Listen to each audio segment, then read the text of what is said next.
Hello, I'm Matt from LudoVox.fr and today I'm going to give you an overview of Seven Wonders Armada. So this is an expansion for Seven Wonders. It still plays for 3 to 7 players, ages 10 up for around 40 to 50 minutes.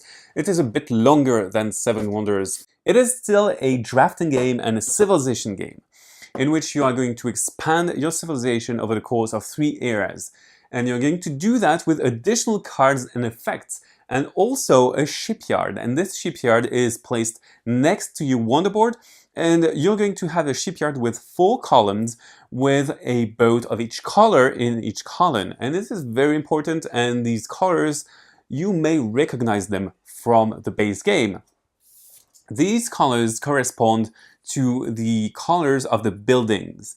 Now, every time that you select a building that you want to build, you may pay an additional resource, which is indicated on the spot just up your ship, and you're going to be able to pay that resource along with the cost of your building, and it's going to make you move up a space. And what this does, it gives you a specific bonus. So obviously you have 4 rows of buildings, and every row has a power. If you build with blue, you're going to get victory points, like blue cards give you victory points. If you do it with green, with science, you're going to discover new territories, new islands. So you have these island cards with 1, 2, or 3 trees, and basically it's the level of the card. So you're going to be able to draw a card from one of the levels at some point in the game. And they are special powers that you get. Sometimes it's straight up victory points, sometimes it's going to be special abilities. So for example, I might take this one, and if I take a card, I'm going to slide it underneath my wonder board, and this is a power I keep for the remainder of the game. So this is kind of nice, and it gives you a nice depth and a bit of randomness to the exploration.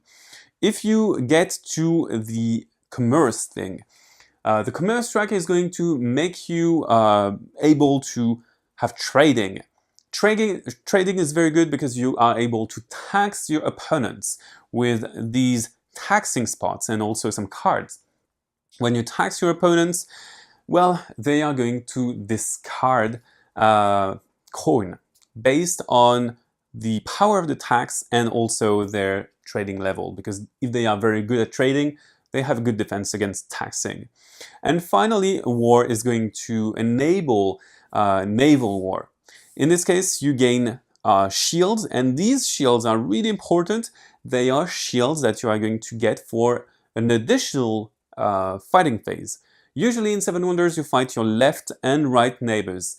But in Seven Wonders Armada, while you still fight them, you're going to fight everyone on the sea, and you're going to use these blue shields as strength. So you have a new scoring card that tells you what goes on in this phase. So you're going to have different bonuses and maluses depending on if you're the loser or the best or the second best or the third best. You're going to get things. So victory points which are different from the red war victory points. So obviously we are going to do that also with the use of new cards, new era cards that are going to shuffle up into the era decks. And this is very important because this means that you're going to be playing an additional card every era of the game. So you play for a little longer. You have different special abilities like extending your columns of science symbols, your longest column. So it gives you another way to score victory points with science. You also have the ability to move your ships up on the tracks, and you also have the ability of assaulting someone.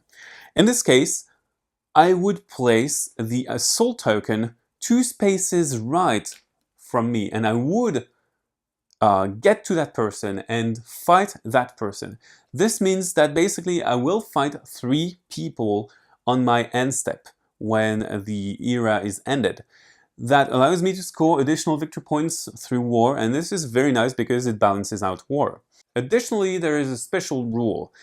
Now, every time that you don't want to play a card either for its ability or for building a wonder, every time that you discard a card, basically, you can either gain 3 gold, like in the base game, or move one of your ships up one spot in the tracks. So this allows you for extra flexibility, and it gives you bonuses based on what's there. So now you know almost everything there is to know about 7 Wonders Armada. So bye bye, and see you on ludovax.fr.